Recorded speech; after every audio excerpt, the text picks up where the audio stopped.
नमस्कार दोस्तों, मैं राजकुमार मौर्य प्रखर इंडिया यूट्यूब मंच पे आपका स्वागत है। 2024 का लोकसभा चुनाव आ गया है। लोकसभा चुनाव को लेकर के एक बड़ी खबर आपको बता रहे हैं चंद्रशेखर रावण को लेकर के। चंद्रशेखर रावण की खुद की पार्टी है आजाद समाज पार्टी। आजाद समाज पार्टी के संस्थापक चंद्रशेखर रावण है और चंद्रशेखर रावण ने ऐलान किया है नगीना लोकसभा सीट से चुनाव लड़ेंगे।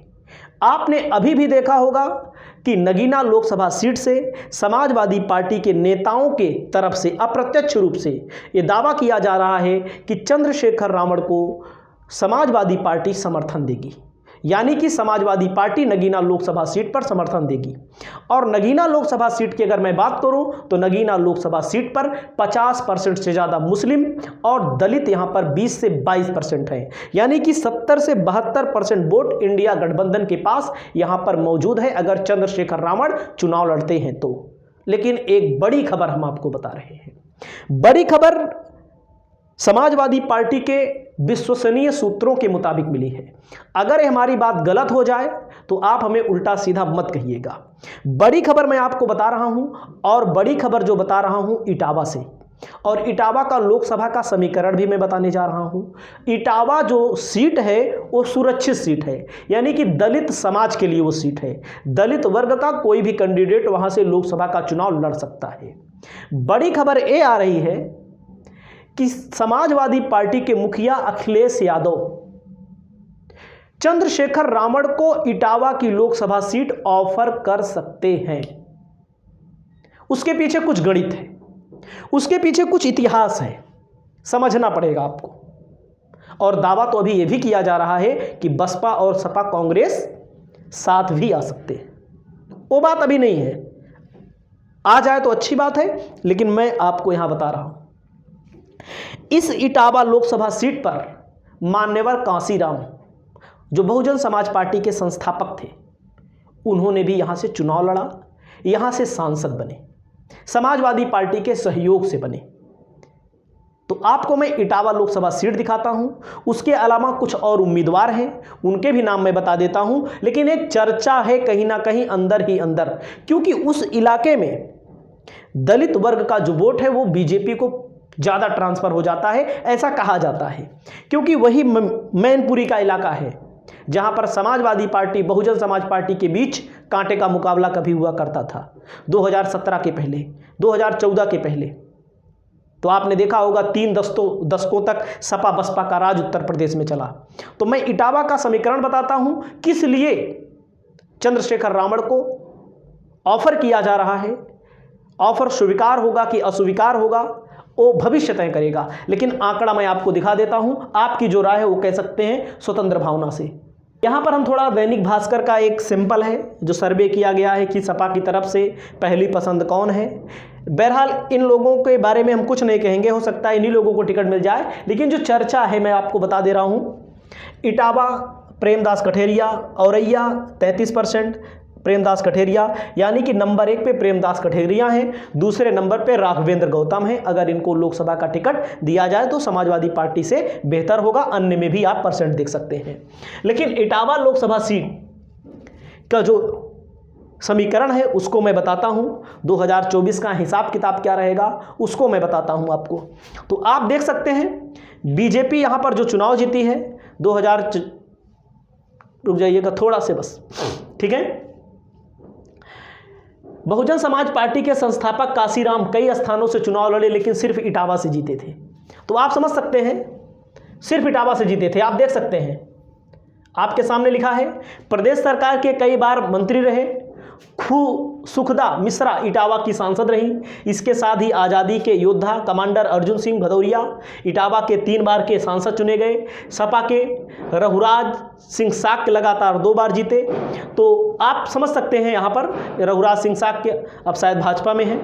देख सकते हैं यहाँ पर, ज़्यादा नहीं दिखाएंगे, पहले यहाँ से आप देखिए। कांसीराम 1991 में जीते और सपा जीती 1996 में, 1998 में भाजपा जीती।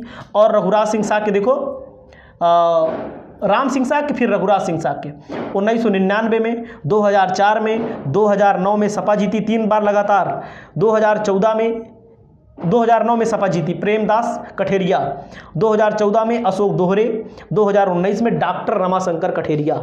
डॉक्टर रमाशंकर कठेरिया को इस बार भी टिकट मिला हुआ है, आप ये जान लीजिए। एंटी इनकम्बेंसी होगी, लेकिन अगर 2019 में जीते थे तो कैसे जीते थे ये भी देख लीजिए आपके सामने, कैसे जीते थे आप ये भी देख लीजिए। 2014 में प्रेमदास कठेरिया दूसरे नंबर पर रहे, बसपा के अजय कुमार तीसरे नंबर पर रहे। तो मैं आपको दिखाता हूं, थोड़ा समीकरण देख लीजिए। जब विधानसभा का चुनाव हुआ इस इलाके में जब विधानसभा का चुनाव हुआ, बीजेपी के 3 विधायक हैं, 5 विधानसभा मतलब 1 लोकसभा है उत्तर प्रदेश में, 5 विधानसभा आप देख सकते हैं। बीजेपी के खाते में कितने विधायक हैं? 3। सपा के खाते में कितने हैं? राघवेंद्र गौतम और सपा के प्रदीप यादव 2 विधायक हैं। अगर हम आंकड़ा निकालेंगे यहाँ कुल का, तो हो सकता है यहाँ पर सपा का अच्छा खासा वोट भी हो। तो जातीय समीकरण क्या है? जातीय समीकरण सबसे ज़्यादा दलित मतदाता हैं, ओबीसी लोधी सबसे ज़्यादा हैं, यादव शाक्य पाल मतदाताओं का नंबर उसके बाद आता है। दलित आप देख सकते हैं 4,50,000, ब्राह्मण 2,50,000, क्षत्रिय 1,25,000, वैश्य 90,000, यादव 2,25,000, लोधी 1,20,000, शाक्य 1,25,000, पाल बघेल 1,10,000, अल्पसंख्यक 1,25,000, अन्य। अगर इस सीट से चुनाव लड़ाया जाता है किसको? चंद्रशेखर रामन को। चंद्रशेखर रामन को अगर चुनाव लड़ाया जाता है इटावा लोकसभा सीट से, तो इसका सिर्फ एक मकसद है। पहली बात तो इटावा लोकसभा सीट जीत लो।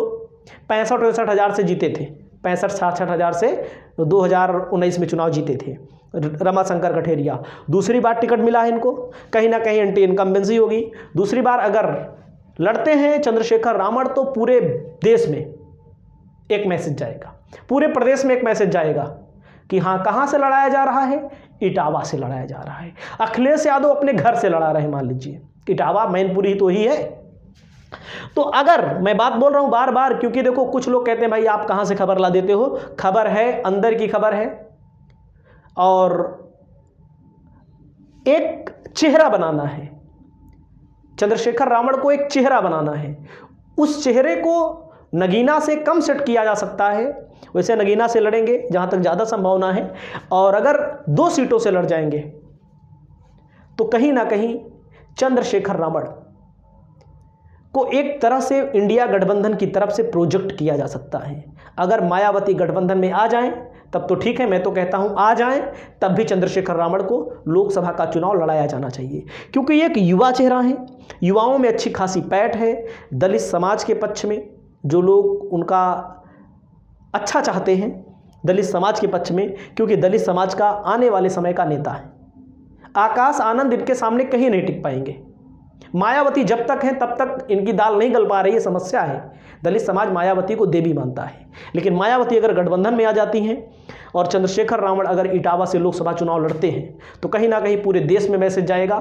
अगर हमारी बात सच हो जाए तो बहुत बढ़िया, अगर झूठ हो जाती है तो कहीं ना कहीं ये माना जाएगा कि कहीं ना कहीं या तो शीर्ष नेतृत्व की तरफ से गलती हो रही है, कहीं ना कहीं हमसे भी गलती हो सकती है। आपकी क्या राय है? अपनी राय प्रकट करें। नमस्कार।